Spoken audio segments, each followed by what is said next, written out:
लेकर भी जानकारी लेंगे।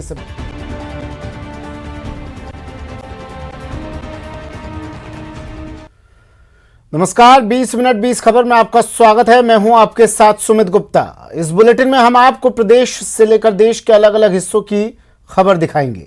साथ ही आपको ये भी बताएंगे कि दुनिया भर में क्या कुछ चल रहा है। तो चलिए शुरू करते हैं 20 मिनट में 20 खबरों का सिलसिला। सबसे पहले खबर अपने प्रदेश राजस्थान की। जयपुर पुलिस ने डीजल सप्लाई करने वाले टैंकरों से डीजल चोरी करने के मामले का खुलासा किया है। जयपुर वेस्ट के बगरू थाना पुलिस ने मामले का पर्दाफाश करते हुए 3 आरोपियों को गिरफ्तार किया है। इन आरोपियों ने पिछले 1 साल में करीब 1,80,000 लीटर डीजल चोरी कर रेलवे और पेट्रोल पंप संचालकों को करीब 1 करोड़ 45 लाख रुपए का चूना लगाया है। पुलिस को ये बड़ी सफलता तब मिली जब मुखबिर की सूचना पर पुलिस ने बगरू इलाके में डार्क नाइट होटल के पीछे एक बाड़े में दबिश दी, जहां तीनों आरोपी एक टैंकर से डीजल निकाल रहे थे। पुलिस ने आरोपियों के पास से करीब 1700 लीटर डीजल, एक डीजल टैंकर, एक टेम्पो, एक कार, एक बाइक, वेल्डिंग मशीन और कई सामग्री जब्त की। आरोपियों के मुताबिक वे टैंकर चालक से 50 रुपए की दर से डीजल खरीदते थे और 80 रुपए प्रति लीटर की दर से किसानों और पेट्रोल पंप संचालकों को बेच दिया करते थे। पुलिस के अनुसार गिरोह का सरगना विजेंद्र मीणा जोबनेर का रहने वाला है। इस मामले में रेलवे के कुछ कर्मचारियों की मिलीभगत की बात भी सामने आ रही है और अन्य ऐसे सेक्लूटेड एक सुनसान एरिया में ऐसे स्थानों को इन्होंने चिन्हित किया हुआ है जहां पर टैंकरों को ले जाकर उनसे कट लगाकर वो तेल की चोरी करते थे।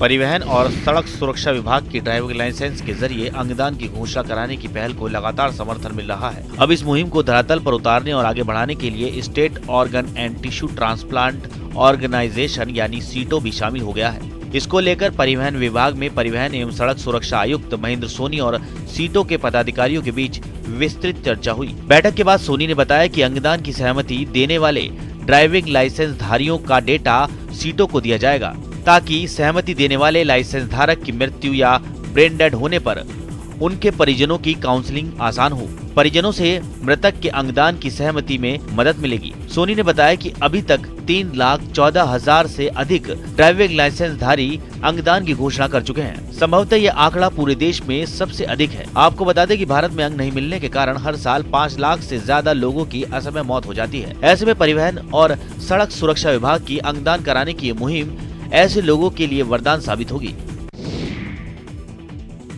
शिक्षा की काशी के नाम से देश में अपनी पहचान बनाने वाले कोटा शहर में करीब 800 करोड़ की लागत से ऐतिहासिक चंबल रिवर फ्रंट का निर्माण किया जा रहा है।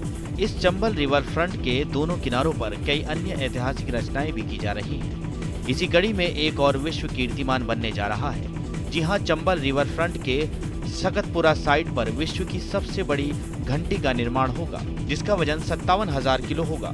दावा ये भी किया जा रहा है कि घंटी बनने पर 3 वर्ल्ड रिकॉर्ड गिनीज बुक में शामिल हो जाएंगे। अभी तक दुनिया की सबसे बड़ी घंटी चीन में बनी है, जो कि 8 मीटर से भी ज्यादा बड़ी है। दूसरी सबसे बड़ी घंटी का निर्माण मॉस्को में हुआ है। इंजीनियर देवेंद्र कुमार आर्य ने बताया कि रात के समय जब भी इस घंटी को बजाया जाएगा, इसकी ध्वनि तरंगे 7 से 8 किलोमीटर तक सुनाई देंगी। ये घंटी जमीनी सतह से 70 फीट ऊंचे स्टैंड पर लटकाई जाएगी। इस प्रोजेक्ट को करीब 150 दिनों में पूरा कर दिया जाएगा।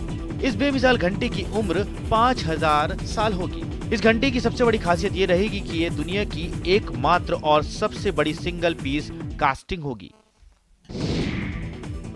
हमारा देश अपनी अनोखी परंपरा और संस्कृति के लिए जाना जाता है। भारतीय संस्कृति और परंपराओं में गाय को माता का दर्जा दिया गया है। वैसे तो सामूहिक विवाह सम्मेलन और तुलसी विवाह जैसी परंपराएं नियमित रूप से हमारे समाज में चली आ रही हैं। वहीं चित्तौड़गढ़ जिले में लोगों ने एक नई परंपरा की शुरुआत की, जहां संतान और सुख समृद्धि की कामना के लिए एक परिवार ने गो नंदी विवाह का आयोजन किया। जहां संतान और सुख समृद्धि की कामना से एक परिवार ने गो नंदी विवाह का आयोजन किया। जिले के नाहरगढ़ गांव में आयोजित इस विवाह समारोह में सभी रीति रिवाजों को निभाया गया, जहां मेहंदी से लेकर अग्नि के 7 फेरों की सभी रस्में निभाई गयी। धूमधाम से बिंदौरी निकाली गयी। इस विवाह का एक अकेला परिवार नहीं, वरन पूरा का पूरा गांव साक्षी बना। बड़ी संख्या में लोग इस अनूठे विवाह के भागीदार बने। इस गौ नंदी विवाह का आयोजन शंकर लाल जाट ने करवाया। दरअसल इनकी कोई संतान नहीं है। ऐसे में संतान की कामना से उन्होंने ये अनोखा आयोजन करवाया।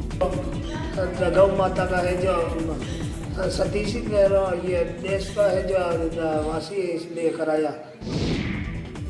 आजादी की 75वीं वर्षगांठ को आजादी के अमृत महोत्सव के तौर पर मनाया जा रहा है। इस मौके पर 20 फरवरी 2022 तक 75 करोड़ सूर्य नमस्कार का लक्ष्य रखा गया है। 3 जनवरी को इसकी शुरुआत हैदराबाद से हुई थी और अब ऐसे कार्यक्रम पूरे देश में आयोजित किए जा रहे हैं। फिट इंडिया और आयुष मंत्रालय के सहयोग से आयोजित इस योगामृत महोत्सव का राजसमंद के नाथद्वारा में भी आयोजन किया गया। श्रीनाथ माहेश्वरी महिला मंडल के तत्वाधान में आयोजित सामूहिक सूर्य नमस्कार में शामिल लोगों का उत्साह देखते ही बन रहा था। कॉलोनी के लोगों ने सूर्य नमस्कार कर 75 करोड़ सूर्य नमस्कार के लक्ष्य को पूरा करने का संकल्प लिया। अमृत महोत्सव के 75वीं वर्षगांठ पर जो पूरा देश अमृत महोत्सव मना रहा है, उसमें अखिल भारतीय माहेश्वरी महिला मंडल की ओर से पूरे विश्व स्तर पर यह कार्यक्रम रखा गया है, जिसमें वर्ल्ड रिकॉर्ड बनाया जा रहा है और 75 करोड़ एक साथ सूर्य नमस्कार किए जा रहे हैं। 75 फीट लंबा तिरंगा और युवाओं का जोश। राजसमंद के विवेकानंद चौराहे से जब तिरंगा यात्रा निकली तो सारा शहर देशभक्ति में रंगा नजर आया। शहर के मुख्य मार्गों से गुजरती हुई ये तिरंगा यात्रा 100 फीट स्थित शहीद स्मारक पहुंचकर संपन्न हुई। यात्रा के दौरान अखिल भारतीय विद्यार्थी परिषद के कार्यकर्ता 75 फीट लंबा तिरंगा लिए हुए संगठन के जयघोष लगाते हुए चल रहे थे। दरअसल आजादी के 75 वर्ष पूरे होने पर देश के कई शहरों में अमृत महोत्सव का आयोजन चल रहा है। इसी कड़ी में अखिल भारतीय विद्यार्थी परिषद 26 जनवरी से लेकर 30 जनवरी तक हर शहर में 75 फीट लंबे तिरंगे के साथ यात्रा निकाल रही है। राजसमंद में एबीवीपी ने यात्रा निकाली और देश सेवा और देशभक्ति का संदेश दिया। आज़ादी के 75 वर्ष होने पर अमृत महोत्सव के रूप में आयोजित किया जा रहा तिरंगा यात्रा पूरे भारत भर में एबीवीपी की प्रत्येक नगर इकाई पे विद्यार्थी परिषद द्वारा ये तिरंगा यात्रा आयोजन की जाएगी। ये 75 फीट का तिरंगा है। राजधानी जयपुर के जगतपुरा शूटिंग रेंज में स्थित आर्चरी रेंज के हाल इन दिनों बदहाल हैं। यहाँ न तो तीरंदाजी की प्रैक्टिस के लिए मूलभूत सुविधाएं उपलब्ध हैं और न ही कोच। मैदान के ऐसे हालात हैं कि साधे गए तीर को लाने के लिए कांटों के रास्ते से होकर गुजरना पड़ता है। यहाँ आर्चरी रेंज में करीब 40 खिलाड़ी नियमित रूप से अभ्यास के लिए आते हैं, लेकिन पिछले कई दिनों से इन खिलाड़ियों को ट्रेनिंग देने वाला या फिर गाइडेंस के लिए कोई कोच नहीं है। प्रतिनियुक्ति पर लगी कोच का 1 महीने पहले उनके गृह जिले में तबादला हो चुका है। उसके बाद से ही इन खिलाड़ियों को भारी समस्या का सामना करना पड़ रहा है। ऐसे में अब खिलाड़ियों ने मुख्यमंत्री गहलोत और खेल मंत्री अशोक चांदना से जल्द कोच उपलब्ध करवाने की मांग की है। साथ ही मैदान को सुधारने की भी गुहार लगाई है। मैं यहाँ नियमित रूप से अभ्यास करने के लिए आता हूँ, लेकिन पिछले 1 महीने से हमारे पास कोच नहीं है। उनका ट्रांसफर हो चुका है कहीं और। हमारी गलती हमें पता नहीं चल पा रही है। हमें यहाँ पे कोच ना मिलने से बहुत प्रॉब्लम होती है और सरकार से हाथ जोड़ के निवेदन है यहाँ पे कोच लगाए।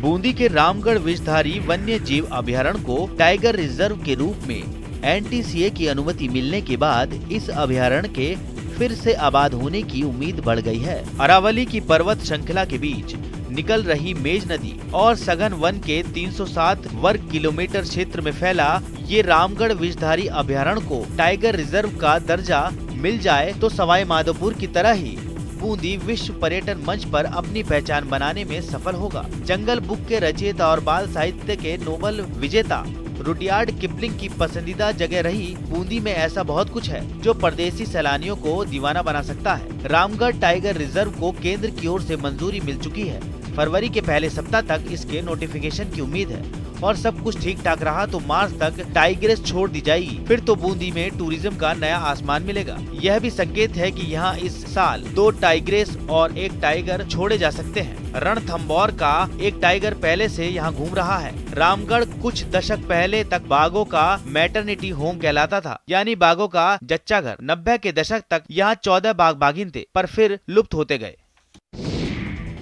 प्रदेश में बॉर्डर टूरिज्म को बढ़ावा देने के लिए बीएसएफ ने पहली बार सीमा दर्शन योजना की तैयारी की है, जिसके तहत लोग बीकानेर और जैसलमेर से सटे भारत पाक बॉर्डर पर वाघा बॉर्डर जैसी बीटिंग द रिट्रीट सेरेमनी देख सकेंगे।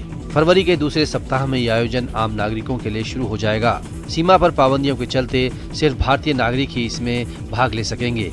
विदेशी नागरिकों को इस कार्यक्रम में फिलहाल प्रवेश नहीं मिलेगा। बीएसएफ डीआईजी पुष्पेंद्र सिंह राठौड़ ने बताया कि यह अनूठा आयोजन खाजूवाला में होगा। वाघा बॉर्डर से तुलना करें तो सिर्फ पाकिस्तानी रेंजर्स ही इस परेड में शामिल नहीं होंगे, बाकी शेष सारा आयोजन वैसा ही होगा। इसके लिए खाजूवाला में मुख्य सड़क के पास ही जगह चिन्हित कर ली गई है और यहाँ परेड ट्रैक बनाने का काम जल्द ही शुरू हो जाएगा। प्रयास रहेगा कि आयोजन हर रविवार को हो ताकि आम आदमी परिवार के साथ इसे देख सके। सीमा क्षेत्र से जुड़े लोगों का मानना है कि इससे युवाओं में देशभक्ति की भावना बढ़ेगी और सीमावर्ती क्षेत्र में पर्यटकों के आने से रोजगार के मौके भी बढ़ेंगे। और उसके अंदर अगर आप देखें वेस्टर्न बॉर्डर पे तो अटारी में लोग बहुत जाते हैं, अटारी वाघा परेड देखने जाते हैं, रिट्रीट सेरेमनी वहाँ होती है। थार पारकर पाकिस्तान के सिंध क्षेत्र का वो जिला जहाँ की गायें मरुस्थल की गर्मी और सबसे अलग मौसम में रहने के बावजूद सबसे ज्यादा दूध देती हैं।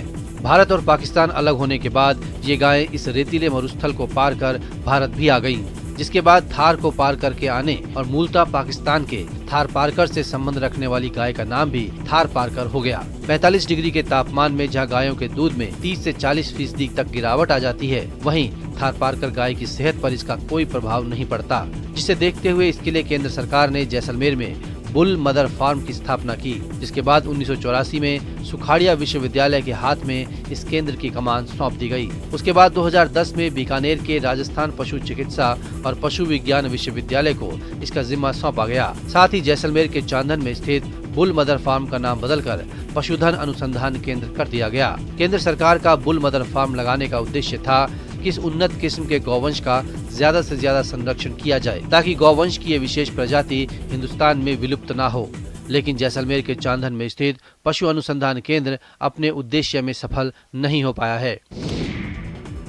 अजमेर की बेटी ने एक बार फिर मरुधरा की आन बान शान में 4 चांद लगा दिए हैं। जी हां, वायुसेना में स्क्वाड्रन लीडर अजमेर की स्वाति राठौड़ ने लगातार दूसरी बार गणतंत्र दिवस पर आयोजित परेड में तिरंगा लेकर अत्याधुनिक हेलीकॉप्टर MIV-5 से उड़ान भरी और प्रदेश को गौरव प्रदान किया। राजपथ पर गणतंत्र दिवस पर आयोजित फ्लाई पास्ट में अजमेर की रहने वाली भारतीय वायुसेना की स्क्वाड्रन लीडर स्वाति राठौड़ सबसे अग्रिम बेड़े में शामिल रहीं। इस बेड़े में वायुसेना के MIV-5 हेलीकॉप्टर तिरंगे के साथ राष्ट्रपति को सलामी देते हैं। जैसे ही विमानों का ये बेड़ा राजपथ के आसमान में नजर आया, दर्शक दीर्घात तालियों की गड़गड़ाहट से गूंज उठी। इससे पहले स्वाति दिल्ली में आयोजित भारतीय वायुसेना दिवस पर 8 अक्टूबर 2020 और 8 अक्टूबर 2021 को भी लगातार 2 बार फ्लाई पास्ट कर चुकी हैं। स्वाति अजमेर में कृषि विभाग में उप निदेशक भवानी सिंह राठौड़ की बेटी हैं और इनके पति मेजर वैभव सिंह थल सेना के कमीशन ऑफिसर हैं। स्वाति ने पिछले गणतंत्र दिवस पर किसी भी महिला पायलट द्वारा फ्लाई पास्ट के अग्रिम बेड़े में भारतीय महिला बनने का गौरव हासिल किया था। और चलिए अब देख लेते हैं कुछ अन्य राज्यों की खबरें। सरकारें भले ही ग्रामीण विकास को लेकर नई योजनाएं चलाने और आधुनिक सुविधाएं उपलब्ध कराने के दावे कर रही है, लेकिन हकीकत में आज भी तमाम गांवों की स्थिति वैसी ही है जैसे 20 साल पहले हुआ करती थी। मुंबई से सटे पालघर के मोखाड़ा परिसर में ऐसी ही घटना सामने आई है जो सरकारी दावों के मुंह पर तमाचे के समान है। यहाँ सरकारी अस्पताल में एम्बुलेंस नहीं मिलने से एक पिता को अपने 6 साल के बेटे का शव बाइक से ले जाना पड़ा। इस घटना से सरकारी दावों की खूब किरकिरी हो रही है। बताया जाता है कि 22 जनवरी को पारधी के बेटे अजय को बुखार आया तो परिजन उसे त्र्यंबकेश्वर स्थित प्राइवेट दवाखाना में ले गए। एक दिन इलाज करने के बाद डॉक्टर ने उसे सरकारी अस्पताल ले जाने की सलाह दी, जिसके बाद परिजन उसे मोखाड़ा ग्रामीण चिकित्सा केंद्र में ले गए। वहाँ के डॉक्टर ने कहा कि उसे सरकारी अस्पताल में भर्ती कराओ, जिसके बाद उसे कुटरी अस्पताल में भर्ती कराया गया। 25 जनवरी को रात 9 बजे अजय की इलाज के दौरान मौत हो गई। पिता को बच्चे का शव घर ले जाना था। उसने डॉक्टरों से सरकारी एम्बुलेंस की मांग की, लेकिन डॉक्टरों ने कहा कि एम्बुलेंस के लिए पैसे जमा करने होंगे। पारधी के पास पैसे नहीं थे। उसने एम्बुलेंस चालक और डॉक्टरों से विनती की, लेकिन कोई नहीं माना। जिसके बाद पिता ने अपने दोस्त की मदद से बेटे के शव को कड़ाके की ठंड में बाइक से 40 किलोमीटर दूर अपने घर ले गया। असम में मालगाड़ी की चपेट में आकर एक हाथी की मौत हो गई, जबकि एक हाथी घायल हो गया। यह हादसा कामरूप जिले के पलासबारी के घोसाई हाट में हुआ, जहां रेलवे ट्रैक पार कर रहे 2 हाथी मालगाड़ी की चपेट में आ गए। गुवाहाटी से दिल्ली जा रही एक मालगाड़ी की चपेट में आने से एक जंगली हाथी की मौत हो गई, जबकि एक हाथी घायल हो गया और वापस जंगल में चला गया। बताया जाता है मालगाड़ी की चपेट में आने के बाद हाथी करीब 200 मीटर तक घसीटता चला गया। हादसे की सूचना पाकर मौके पर पहुंचे रेलवे और वन अमले ने मृत हाथी को हटाकर पटरी को साफ किया। वन विभाग के अधिकारी ने कहा कि मृत हाथी को पोस्टमार्टम के बाद रेल लाइन के पास दफना दिया गया। स्थानीय लोगों ने रेलवे प्राधिकरण से इस क्षेत्र में गति सीमा को कम करने और जंबो को बचाने के लिए हाथी कॉरिडोर को चिन्हित करने वाला एक बोर्ड लगाने की अपील की है, क्योंकि यहाँ अक्सर हाथी हादसों का शिकार हो रहे हैं। स्थानीय लोगों ने कहा कि क्षेत्र एक सक्रिय हाथी गलियारा है, जहाँ जंगली हाथी अक्सर घूमते रहते हैं। छत्तीसगढ़ के गरियाबंद में पुलिस ने लाखों रुपए के जिंदा पेंगोलिन के साथ एक तस्कर को गिरफ्तार किया। आरोपी पेंगोलिन को बेचने की फिराक में था, लेकिन अपने मंसूबे में कामयाब होता उससे पहले ही पुलिस की गिरफ्त में आ गया। पुलिस ने जब्त पेंगोलिन की कीमत लाखों रुपए में बताई है। पुलिस के मुताबिक कई दिनों से इस इलाके में पेंगोलिन की तस्करी की खबरें मिल रही थी, जिसे गंभीरता से लिया गया। पीपरछेड़ी थाना स्टाफ को मौके पर घेराबंदी के निर्देश दिए गए। इसके अलावा एक स्पेशल टीम भी आरोपी को पकड़ने के लिए रवाना की गई। पीपरछेड़ी थाना पुलिस और स्पेशल टीम ने संयुक्त कार्रवाई करते हुए मुखबिर द्वारा बताए गोडलबाई नाला के पास हुलिया और मोटरसाइकिल क्रमांक के आधार पर घेराबंदी कर एक युवक को रोका। टीम ने युवक की बाइक पर रखे जूट बोरे की तलाशी ली तो उसमें जिंदा पेंगोलिन मिला। पेंगोलिन की कीमत अंतर्राष्ट्रीय बाजार में लाखों में है। बताया जा रहा है कि पेंगोलिन का छाल कई तरह की दवाई बनाने में काम आता है। बरामद पेंगोलिन को वन विभाग को सुपुर्द कर दिया गया है।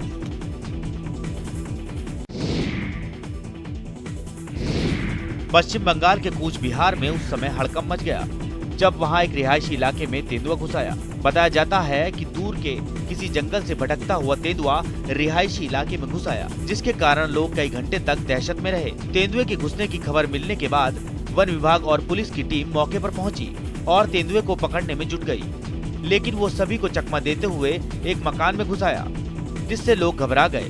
भीड़ के शोर शराबे के बाद वो तेंदुआ कुछ देर के लिए बाहर आया, लेकिन फिर वो मकान के अंदर चला गया। इसके बाद पुलिस और वन विभाग के लोगों ने उसे पकड़ने की कोशिशें तेज कर दी। उन्होंने बेहोशी के इंजेक्शन का इस्तेमाल किया और तेंदुए को पकड़कर पिंजरे में कैद कर लिया। इसके बाद वो लोग उसे लेकर जंगल की तरफ चले गए। बताया जाता है कि कूच बिहार में एक चिड़ियाघर है और उसके पास ऐसे जंगल नहीं है जहां तेंदुए रहते हों, इसलिए वन विभाग की टीम ये पता लगाने में जुट गई कि आखिर ये तेंदुआ रिहायशी इलाके में कैसे पहुंचा। ओडिशा की राजधानी भुवनेश्वर के नंदन कानन चिड़ियाघर में रह रहे शेर के शावक वर्षा को पशुपालक प्रशांत गौड़ा ने नया जीवन दिया है। दरअसल वर्षा की मां बिजली उसकी अच्छी तरह से देखभाल नहीं कर सकती थी। ऐसे में वर्षा का पालन बड़े ही प्यार और सावधानी से पशु प्रेमी प्रशांत गौड़ा कर रहे हैं। पिछले साल जुलाई में जन्मी वर्षा के लिए प्रशांत सब कुछ कर रहे हैं। प्रशांत, उसके दोस्त, उसके जोड़ीदार और माता पिता सब बने हुए हैं। बता दें कि कोविड के दौरान बिजली ने अपने 2 शावकों की देखभाल से मुंह मोड़ लिया था, जिसके कारण एक नर शावक की मौत हो गई थी। इसके बाद चिड़ियाघर के अधिकारियों ने मादा शावक की देखभाल का जिम्मा प्रशांत को दे दिया। प्रशांत ने बताया कि उन्हें वर्षा की सेहत की लगातार निगरानी करनी पड़ी, क्योंकि वो बहुत कमजोर हो गई थी। उन्होंने कहा कि वर्षा के लालन पालन में चिड़ियाघर में शेर और भालू के शावकों को पालने का उनका पिछला अनुभव काम आया। फिलहाल विशेषज्ञों की एक टीम लगातार उसकी सेहत और विकास पर नजर रख रही है। Over the period, we have taken all the precautionary measures, all the monitoring from parasitic ova or blood, or even all the samplings, so that it will be ruled out for any parasitic as well as the bacterial and virus infection. देश के दुश्मनों की हर नापाक हरकत का मुंहतोड़ जवाब देने वाली सेना सामाजिक सरोकार निभाने में भी आगे रहती है। सेना के इस सरोकार से जरूरतमंदों के चेहरे पर मुस्कान बिखर जाती है। जम्मू कश्मीर के पुंछ में भी सेना ने कड़ाके की ठंड के बीच जरूरतमंद लोगों के बीच गर्म कपड़े और मिठाइयां बांटी। सेना के जवान अपने वाहन में खाना और गर्म कपड़े लेकर पहुंचे। उन्होंने अलग अलग समय में अलग अलग स्थानों पर पहुंचकर जरूरतमंदों में गर्म खाना, चाय के साथ ही गर्म कपड़े वितरित किए। इसमें बड़ी संख्या में बच्चों, महिलाओं और पुरुषों ने सामान प्राप्त किया। सर्दी के सितम से परेशान झुग्गी झोपड़ी में जैसे तैसे गुजारा कर रहे लोग गर्म कपड़े पाकर बेहद खुश नजर आए और सेना को इस काम के लिए शुक्रिया अदा किया। इधर हम जो झुग्गी वाले जितने भी आदमी इधर थे, ठंडी में सर्दी में थे और गरीब आदमी थे। इधर कोई आर्मी वाले ने राशन भी दिए, अपने गर्म कपड़े भी दिए और उनका शुक्रिया अदा करना चाहते। आर्मी वालों ने हमारी सहायता की है, राशन दिया है, गर्म कपड़े दिए हैं और हम इनका शुक्रिया अदा करते हैं, सभी गरीब बंदे यहाँ मिलके। कश्मीर की सांस्कृतिक विरासत और पर्यटन को बढ़ावा देने के लिए सरकार ने दुनिया भर से सांस्कृतिक और विरासत प्रेमियों को कश्मीर के दौरे कराने का कार्यक्रम शुरू किया है। सांस्कृतिक विरासत और समग्र पर्यटन को बढ़ावा देने के लिए पर्यटन विभाग ने महाराष्ट्र के पुणे से 22 टूर ऑपरेटरों को आमंत्रित किया है, जो महान विरासत महत्व के पुरातत्व स्थलों, मंदिरों और मस्जिदों के अलावा व्यंजनों और हस्तशिल्प से जुड़े कई स्थानों का दौरा कर रहे हैं। पर्यटन विभाग का मानना है कि विशाल धार्मिक, सांस्कृतिक, पारंपरिक और विरासत मूल्य पर्यटन को बढ़ावा देने में महत्वपूर्ण भूमिका निभा सकते हैं। इस अभियान को सफल बनाने के लिए पर्यटन विभाग ने पर्यटकों के लिए Srinagar city heritage tour bus सेवा शुरू की है, ताकि दुनिया भर से इस क्षेत्र में आने वाले लोगों के अनुभव को बढ़ाने के लिए शहर के विरासत स्थलों, व्यंजनों और हस्तशिल्प को दिखाया जा सके। इस विशेष अभियान के दौरान अतिथि टूर ऑपरेटर, स्थानीय टूर ऑपरेटर और कुछ पेशेवर गाइड श्रीनगर शहर के प्रमुख स्थलों का दौरा कर रहे हैं। आज दोबारा वो हम उसको फ्लैग ऑफ कर रहे हैं, ताकि आने वाले दिनों में जब टूरिस्ट यहाँ आता है उसको सिर्फ नेचुरल ब्यूटी नहीं बल्कि उसको बाकी यहाँ की टूरिज्म के हवाले से जो पोटेंशियल्स हैं उसको देखने को मिलनी चाहिए। पूर्णिया के सेंट्रल जेल में विभिन्न आपराधिक वारदातों में सजा काट रहे कैदी अपनी मेहनत और लगन से जेल के अंदर औषधीय पौधों की खेती कर रहे हैं। आपको यदि भरोसा नहीं है तो खुद ही इस तस्वीर को देख लीजिए। पूर्णिया के सेंट्रल जेल में बंद कैदी जेल कैंपस में औषधीय पौधे की खेती कर रहे हैं। कैदियों ने अपनी मेहनत के दम पर औषधीय गुणों से युक्त पौधों की बागबानी लगाई है। औषधीय पौधों में कैदी रासायनिक खाद का उपयोग नहीं कर जैविक खाद का इस्तेमाल कर रहे हैं, जिसका मुख्य उद्देश्य जैविक और औषधीय खेती को बढ़ावा देना है। कैदियों ने जेल परिसर में आंवला, इलायची, लौंग, स्ट्रॉबेरी, तुलसी और रुद्राक्ष के पौधे लगाए हैं। जेल प्रशासन भी कैदियों को जैविक और औषधीय खेती के लिए प्रशिक्षण दे रहा है, जिसका मुख्य मकसद औषधीय खेती को प्रोत्साहन देने के साथ साथ कैदियों को आर्थिक तौर पर आत्मनिर्भर बनाना है। जेल में मेडिसिनल प्लांट लगाने का उद्देश्य ये था कि अपने को स्वस्थ बनाने रखने में उसका उपयोग कर सकें। और चलिए अब देख लेते हैं अंतर्राष्ट्रीय जगत से जुड़ी कुछ खबरें। पाकिस्तान के कराची में सिंध प्रांत की सरकार के खिलाफ हुए प्रदर्शन को पुलिस ने लाठी के जोर पर कुचलने की कोशिश की। वहां हुई पुलिस की ज्यादती में एक प्रदर्शनकारी की मौत हो गई, जबकि कई लोग घायल हो गए। इस हंगामे की शुरुआत तब हुई जब MQMP यानी मुत्तहिदा कौमी मूवमेंट पाकिस्तान नाम की पार्टी की अगुवाई में कई प्रदर्शनकारी सिंध प्रांत के मुख्यमंत्री के आवास का घेराव करने पहुंचे, लेकिन उनके आवास तक पहुंचने से पहले ही पुलिस वालों ने उन्हें निशाना बना लिया और प्रदर्शनकारियों में शामिल लोगों को दौड़ा दौड़ा कर पीटना शुरू कर दिया। पुलिस वालों के सामने जो भी आया उस पर लाठियां बरसाई गईं। पुलिस की इस कार्रवाई से वहां कोहराम मच गया। प्रदर्शनकारी आपे से बाहर हो गए। फिर तो वो इलाका रणभूमि जैसा दिखने लगा। पिटाई से भड़के लोगों ने पुलिस वालों पर पथराव करना शुरू कर दिया। हालात बिगड़ते देख पुलिस ने गुस्साए लोगों पर आंसू गैस के गोले दागे, जिससे वहां अफरा तफरी मच गई। इस प्रदर्शन में बड़ी तादाद में महिलाएं भी शामिल थीं। दरअसल पाकिस्तान के सिंध प्रांत में पाकिस्तान पीपल्स पार्टी की सरकार है और उसने एक ऐसा कानून बनाया है जिसे विपक्ष ने लोगों के अधिकारों को छीनने वाला करार दिया। चलिए आपको फिर से ले चलते हैं दिल्ली के करियर